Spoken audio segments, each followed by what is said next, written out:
একটি শিরোনাম দেখতে পাচ্ছেন, পিস ইন্টারন্যাশনাল স্কুলে জাগতিক শিক্ষার পাশাপাশি ইন্টেলিজেন্ট হাফেজুল কোরআন তৈরির কালজয়ী উদ্যোগ।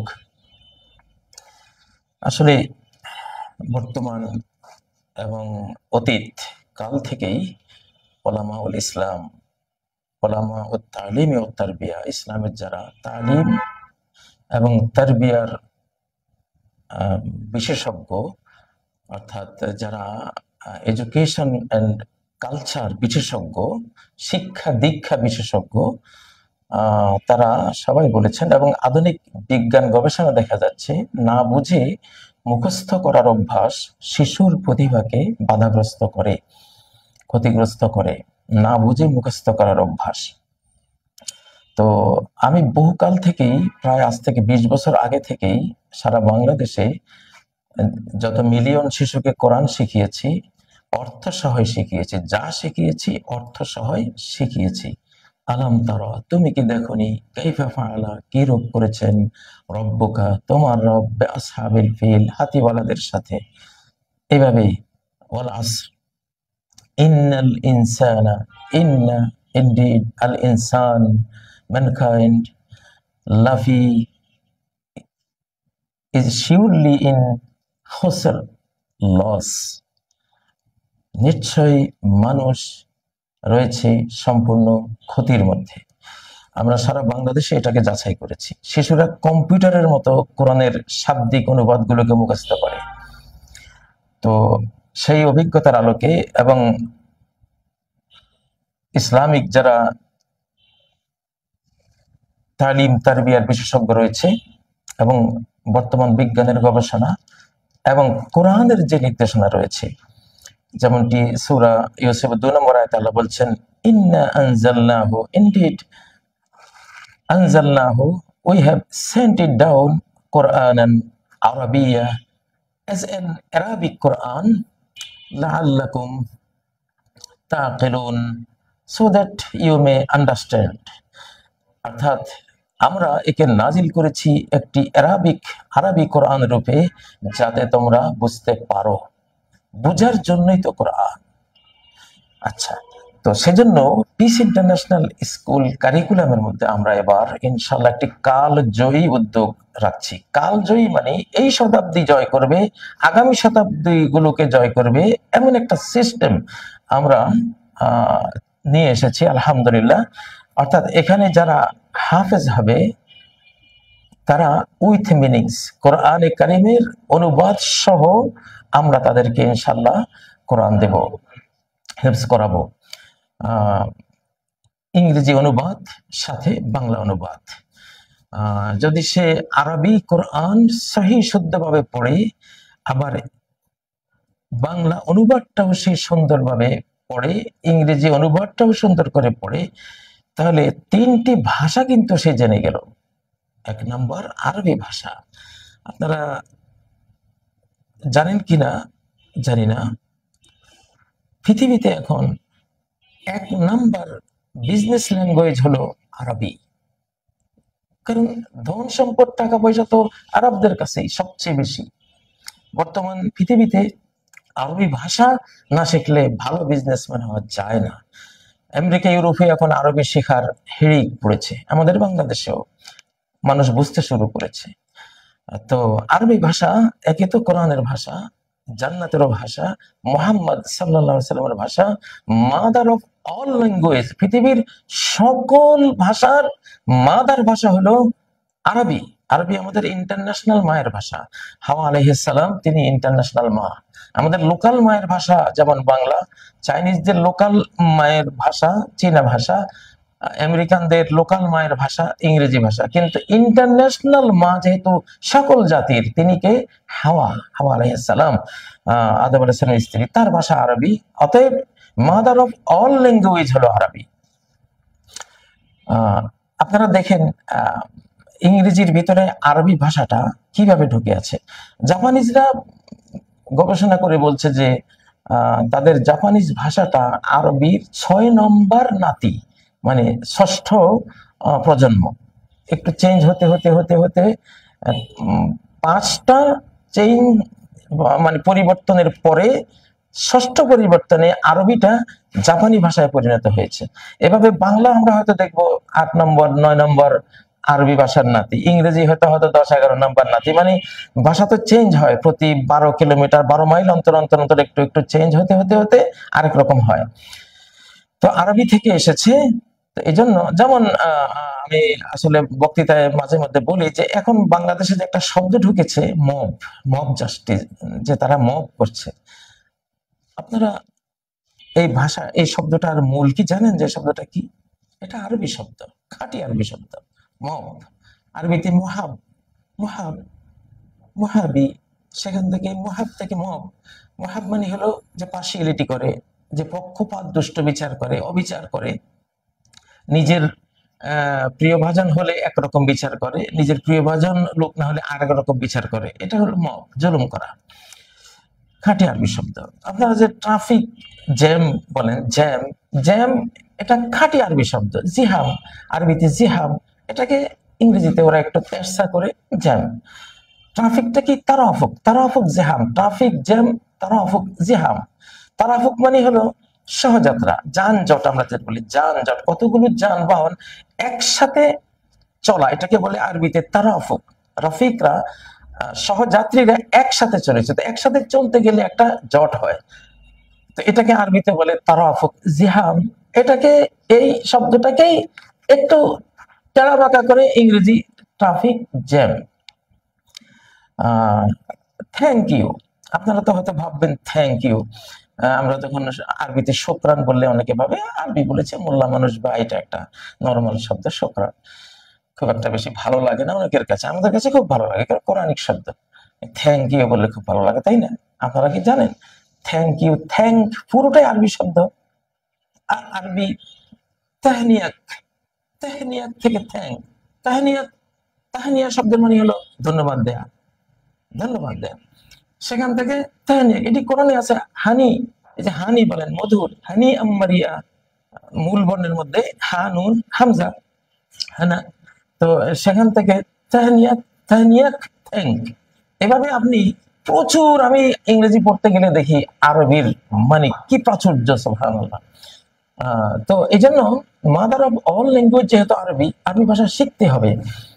তো আমরা আপনাদের হাফেজ শিশুদেরকে এখানে এনে 1 বছর আমরা মায়ের ভাষা, আরবি ভাষা, অর্থাৎ তার লোকাল মায়ের ভাষা, ইন্টারন্যাশনাল মা হাওয়া তার ভাষা অর্থাৎ আরবি ভাষা, তারপরে ফরেন ভাষা, ফরেন ল্যাঙ্গুয়েজ ইংরেজি, এই 3টা ভাষা আমরা দেব ইনশাআল্লাহ। আমরা শুরু দিন থেকেই এই 3 ভাষার উপরে তাকে তৈরি করতে থাকবো। আল্লাহ তাআলা যেভাবে শিশুকে প্রথমে ভাষা জ্ঞান দেন, বর্ণমালা, তারপরে শব্দ, তারপরে বাক্য, আমরা সেভাবে প্রথমে বর্ণমালা দেব, আলিফ, বা, তা, সা, ক, খ, গ, ঘ, এ, বি, সি, ডি, অর্থাৎ সিরিয়ালটা ফিতরতি সৃষ্টিকর্তার যে সিরিয়াল, ওই সিরিয়াল আমরা রাখবো। আমরা কেমন শেখাবো? প্রথমে শেখাবো শিক্ষা, দীক্ষা, শিক্ষা, দীক্ষা। তারপরে আরবিতে বলবো তালিম, তারবিয়া, তালিম, তারবিয়া। তালিম হলো শিক্ষা, তারবিয়া হলো দীক্ষা। আচ্ছা, ইংরেজিতে বলবো education and culture, education and culture. সিরিয়ালটা ঠিক ষষ্ঠ যেভাবে সিরিয়ালটা রাখেন সেই সিরিয়ালে দেব। এবং ইন্টেলিজেন্ট হাফেজ মানে কি? ইনশাল্লাহ আমরা 1 বছরে তাকে আরবি ল্যাঙ্গুয়েজ, আরবি বর্ণমালা, আরবি যে বাক্যগুলো, সেগুলো আলফাজগুলো কিভাবে উচ্চারণ করতে হবে সেগুলো, তারপরে বাক্যগুলো কিভাবে বলতে হবে সেগুলো শিখিয়ে 1 বছরের মধ্যে এগুলো মোটামুটি তাকে একটা শিশু পণ্ডিত বানিয়ে 2য় বছর থেকে তাকে আমরা হিফজুল কোরআনে নিয়ে যাব। 2 বছরের কোর্স ইনশাআল্লাহ। মেধা ভিত্তিক, যেই শিশুর স্মার্টনেস বেশি, জাকা ধী বেশি, সে যদি 1 বছরে হাফেজ হতে পারে, 1 বছরের কোর্স রাখবো তার জন্য, আমরা আইডিয়া করতে পারবো। যদি তারও কম 6 মাসেও যদি কোনো তীক্ষ্ণ নদী সম্পন্ন শিশু আমরা দেখবো যে 6 মাসে হাফেজ হতে পারে, 6 মাসে হাফেজ বানাবো। আমি তো 36 দিন আমার সিলেবাস ছিল হাফেজ হওয়ার জন্য, এর মধ্যে আমি কাজে লাগাতে পেরেছি হয়তো 25-26 দিন। বাকি তো আমার মাদ্রাসায় ক্লাস নিয়েছি, রান্না করেছি, ঘুমিয়েছি, হয়তো কোথাও বাজারে গিয়েছি, সব করিয়েই তো হাফেজ হয়েছি 36 দিনে। তো ভালো ব্রেইনি শিশু পেলে আমরা খুব শর্ট কোর্সে তাকে হাফেজ বানিয়ে দেবো ইনশাআল্লাহ। 6 মাসে হতে পারে, 1 বছর হতে পারে, সর্বোচ্চ 2 বছর রাখবো। 2 বছরে অনেক শিশু ফুল হাফেজ হয়ে যাবে। যারা ফুল হাফেজ হবে না, হয়তো 20 পারা হাফেজ হয়েছে, ওকে 20 পারাই তুমি ধরে রাখবা, বাকি 10 পারা টাইম টু টাইম যে গ্যাপ গুলো আমরা পাবো বাৎসরিক ছুটির মধ্যে মধ্যে মধ্যে, সেটা আমরা পার করিয়ে দেব ইনশাআল্লাহ। এবং তাকে আমরা হাফেজ হওয়ার পাশাপাশি আমরা তাকে ধীরে ধীরে হয়তো কোরআনে কারিমের শেষ 3টি পারার ইংলিশ এবং বাংলা অনুবাদ আমরা শিখিয়ে দেব। কোরআন তো এরকম, সে যদি 1 পারার অনুবাদ শেখে, 5-7 পারার অনুবাদ শেখার যোগ্যতা হয়ে গেল। মানে ওয়ার্ড মিনিংস, শব্দার্থে আমরা পড়ব। যেমন আলাম তারা, তুমি কি দেখোনি, বা ওয়ালাস, যে শপথ যুগের, বা by time, by the time, ইন্না ইনডিড আল ইনসানা ম্যানকাইন্ড লাফি ইজ শিওরলি ইন খুসর লস। আমরা এক একটা শব্দ যখন পড়াই দেবো, এই শব্দ কোরআনে যদি 1000 বার আসে, 1000 বার আর তার আলাদা অনুবাদ করতে হবে না। একটা শব্দ 500 বার আসলে 500 বারই সে পেরে গেল একবার পড়ার মাধ্যমে। অতএব আমরা কোরআনে কারিমের শেষ 3 পারাকে ট্রাই করব অনুবাদ শিখিয়ে, তারপরে দেখব কতটা সহজে সে পারে। এরপরে যতটুকু সময় নেবে পুরো কোরআনের অনুবাদ তাকে আমরা ইনশাআল্লাহ শিখিয়ে ফেলবো। এবং একদিকে তাকে হাফেজে কোরআন হতে হবে। নবী সাল্লাল্লাহু আলাইহি ওয়াসাল্লামের যে সিস্টেম ছিল, যা শিখবে তা করবে, আমল করবে। অতএব শিক্ষার সাথে দীক্ষা, এডুকেশনের সাথে কালচার। নবী সাল্লাল্লাহু আলাইহি ওয়াসাল্লামের সাহাবীরা 10 আয়াত নিতেন, 10 আয়াত আত্মস্থ করতেন, যেটা বুঝতেন, আকীদা ঈমান পোষণ করতেন, আখিরাতের বিশ্বাস করতেন, বা কোনো আমল করার নির্দেশনা আছে আমল করতেন, তারপরে বাকি 10 আয়াত নিতেন। আমরা আসলে শিক্ষার সাথে দীক্ষা লাগবেই, মানে দীক্ষাহীন শিক্ষা আমরা দেব না ইনশাআল্লাহ। যেখানে মাতা পিতার প্রতি সদ্ব্যবহারের আয়াতগুলো আসবে, আমরা অবশ্যই তাকে সে এই এডুকেশনকে কতটা সে কালচারে রূপান্তর করেছে আমরা সেটা করাবো। আমরা আপনার বাড়ি থেকে খোঁজ খবর নেব, মায়ের সাথে তার আচরণ কি, বাবার সাথে তার আচরণ কি, বা সালাতের আয়াতগুলো যখন পড়াবো, সালাত সে কিভাবে পড়ছে কিনা, তার সিনসিয়ারনেস আছে কিনা, সে সময় মতো পড়ছে কিনা। এইভাবেই ইন্টেলিজেন্ট হাফেজ মানে শুধু অন্ধ হাফেজ না, অর্থ সহ উইথ মিনিংস সে হাফেজ হবে। হাফেজে কোরআন আমরা বানাবো, আলেমে কোরআন, কোরআনের আলেম বানাবো, আমিলে কোরআন, কোরআনের আমলওয়ালা বানাবো, মুআল্লিমুল কোরআন, কোরআনের শিক্ষাদাতা বানাবো, মুফাক্কিরুল কোরআন, কোরআন গবেষক বানাবো, সর্বশেষ মাহিরুল কোরআন, কোরআনিক পণ্ডিত বানিয়ে দেব। যার ব্যাপারে সহিহ বুখারীর একটি হাদিস রয়েছে, আল মাহিরু বিল কোরআন মা সাফারাতিল কিরামিল বারারা। কোরআনের যে পণ্ডিত হবে, বিশেষজ্ঞ হবে, সে আল্লাহ তাআলার দূত ফেরেশতা, যারা পুণ্যময় ফেরেশতা দূতদের সাথে আল্লাহ তাকে রাখবেন, সেই মর্যাদায় তাকে উন্নীত করবেন দুনিয়া আখিরাতে। সুবহানাল্লাহ। তো সম্মানিত বন্ধুরা, পিস ইন্টারন্যাশনাল স্কুলের এই ইন্টেলিজেন্ট হাফেজ কোর্সে যারা আপনাদের শিশুদেরকে ভর্তি করাতে চান, অতি তাড়াতাড়ি যোগাযোগ করুন ইনশাআল্লাহ। শুরু দিন থেকেই তাকে আমরা সেই লক্ষ্যে আমরা পরিচালিত করব। 1 বছর তাকে আরবি বিভিন্ন যে হরফগুলো জ্ঞান শিখতে হবে, তার মাখরাজগুলো ঠিক করতে হবে। মাখরাজ যে প্লেস অফ মানে প্রনাউন্সিয়েশন, যেটা মানে তার উচ্চারণের যেই স্থান, একটা হরফের যেই উচ্চারণের জায়গা, সেটা কোন হরফের কোন জায়গা থেকে বের হয়, এগুলো সব শিখে 1 বছরে রেডি করে পরের 2 বছর আমরা রাখবো একেবারে তাকে সরাসরি হাফেজ এবং হাফেজ আলেম, কোরআনের অনুবাদ সহ এবং আমল সহ কোরআনিক যত জ্ঞান আছে সেগুলো দেওয়ার একটা লাইনে তুলে নেব। এআই যে আর্টিফিশিয়াল ইন্টেলিজেন্সের এই যুগে যদি কিউআই না দেন, কোরআনিক ইন্টেলিজেন্স না দেন, তাহলে ক্ষতিকর এমন সব জ্ঞান আপনার শিশু ডাউনলোড করে নেবে তার মনোজগতে, আপনার শিশু আপনাকে খেয়ে ফেলবে, আপনার শিশুই আপনাকে মামলা দেবে, আপনার শিশুই আপনাকে খুনও করতে পারে, ধ্বংস করতে পারে। এত সব ভয়াবহ জ্ঞান এইসব স্মার্ট মোবাইল গুলোতে এখন ডাউনলোড করা আছে, ডার্ক ওয়েব এবং বিভিন্ন ধরনের ক্ষতিকর জ্ঞানের যে সমারোহ এগুলো তো আছে। আমরা যে বলি, আরবিতে বলে যে আল জাওয়ালাতু যাকিয়া তাজালু সাবিয়া গাবিয়া, যে স্মার্ট মোবাইল যে তোমার চিলড্রেনকে আনস্মার্ট এবং গবেট বানিয়ে দেয়। কারণ সে সবকিছু এখান থেকে নেয়, ব্রেন থেকে, হৃদয় থেকে নিচ্ছে না, এখান থেকে সব নিচ্ছে, তো তাহলে সে গবেট হয়ে গেল। এটা স্মার্ট মানে কি? আপনার শিশুটা আনস্মার্ট, গবেট। তো এটা বিজ্ঞান গবেষণা বলছে যে 2 মিনিট যদি কোনো শিশু স্মার্টফোন সে ব্যবহার করে, 2 মিনিটে 1 ঘন্টা তার মস্তিষ্ক বিশৃঙ্খল থাকে। তাহলে এই রেশিওতে হিসাব করুন, যদি 48 মিনিট সে এই স্মার্ট মোবাইল নিয়ে থাকে, 24 ঘন্টা তার ব্রেন বিশৃঙ্খল।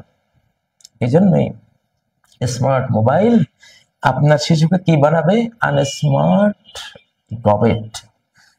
ঠিক এই কথাটাই মহানবীজি সাল্লাল্লাহু আলাইহি সাল্লাম হাদিসে বলেছেন, সিলসিলা সহিহার মধ্যে, নাসিরউদ্দিন আল-আলবানীর সহিহ হাদিস সিরিজের মধ্যে, ইন্নাহু লাতুনজাউ উকুলু আহলি যালিকাজ জামান, একটা জামানা আসবে, সেই জামানায়, সেই জামানার শিশুদের জ্ঞান, মানুষদের জ্ঞান ছিনিয়ে নেওয়া হবে, চিন্তাই হয়ে যাবে জ্ঞান। এগুলো হলো জ্ঞান চিন্তাইকারী। আপনার শিশুর উইজডম হাইজাকার, আপনার শিশুর স্মার্টনেস হাইজাকার, আপনার শিশুর জ্ঞান হাইজাকার এরা। হ্যাঁ, সীমিত ব্যবহার, একটু বড় হলে দেবেন, কিন্তু শিশুকালে না। তো এই ভয়াবহ যুগ। তো নবীজি যা বলেছেন, আজকে যেমন একটা মেয়ে বাচ্চা তার মা বাবার বিরুদ্ধে আদালতে মামলা করলো, বললো যে ওরা তো আনন্দ করে আমাকে জন্ম দিয়েছে, কিন্তু আমাকে তো কি ভালো কি মন্দ কোনোদিন শেখায়নি, এটা যে মন্দ আমি যে করে যাচ্ছি তারা আমাকে শেখায়নি। তারা যদি শেখাতো আজকে আমি এই পর্যায়ে যেতাম না। তার কারণে তার মামাও জেলে। এমন লাখো ঘটনা এখন সমাজে অহরহ ঘটতে চলেছে, ঘটবে সামনে। প্রিয় বন্ধুরা, সেজন্য আপনার শিশুকে রক্ষা করেন। মাকড়সা যেমন, মাকড়সার বাচ্চারা মাকড়সাকে খেয়ে ফেলে, মা মাকড়সাকে খেয়ে ফেলে। এখন এমন যুগ এসেছে, শিশুরাই মা বাবাকে খেয়ে ফেলবে। খেয়ে ফেলার মতো সে ডার্ক নলেজ গুলো, সেই অন্ধকার জ্ঞান গুলো এসব স্মার্ট মোবাইল থেকে, মিডিয়া থেকে তারা নিয়ে নিচ্ছে। তো সেজন্য আপনাদের শিশুদেরকে অবশ্যই কোরআনিক ইন্টেলিজেন্স যদি বানান, আপনি বেঁচে যাবেন ইনশাআল্লাহ। পিস ইন্টারন্যাশনাল স্কুল শুরু দিন থেকেই সেই লক্ষ্যে আপনার শিশুকে তৈরি করবে, যাতে করে আপনার শিশু আপনার জন্য রাহমা হয় ইনশাআল্লাহ। আমাদের এভারোজ ইন্টারন্যাশনাল স্কুলটিও আমরা এইভাবেই চালিয়ে নেব ইনশাআল্লাহ। ধীরে ধীরে আমরা সমস্ত আমাদের শিক্ষা অঙ্গনগুলোকে এইভাবে আমরা সাজাবো ইনশাআল্লাহ। আসলে বর্তমান যে ভয়াবহ যুগ, এই যুগে বাঁচার উপায় এটাই যে আপনার শিশুকে আপনি কোরআনিক ইন্টেলিজেন্ট, কোরআনিক স্মার্ট আপনি বানিয়ে দেন ইনশাআল্লাহ। আল্লাহ আপনাকে হেফাজত করুন, আপনার সন্তানদেরকে হেফাজত করুন, আমাদের সন্তানদেরকে হেফাজত করুন। ব্যক্তি জীবনে, পারিবারিক জীবনে, রাষ্ট্রীয় এবং বৈশ্বিক হেয়ার অ্যান্ড হেয়ার আফটার জীবনের প্রতিটি পর্বে যাতে আমরা সফল হই, আল্লাহ আমাদের সফলতা দান করুন। সুবহানাকাল্লাহুম্মা ওয়া বিহামদিক, আশহাদু আল্লা ইলাহা ইল্লা আনতা আস্তাগফিরুকা ওয়া আতুবু ইলাইক। আসসালামু আলাইকুম ওয়া রাহমাতুল্লাহ।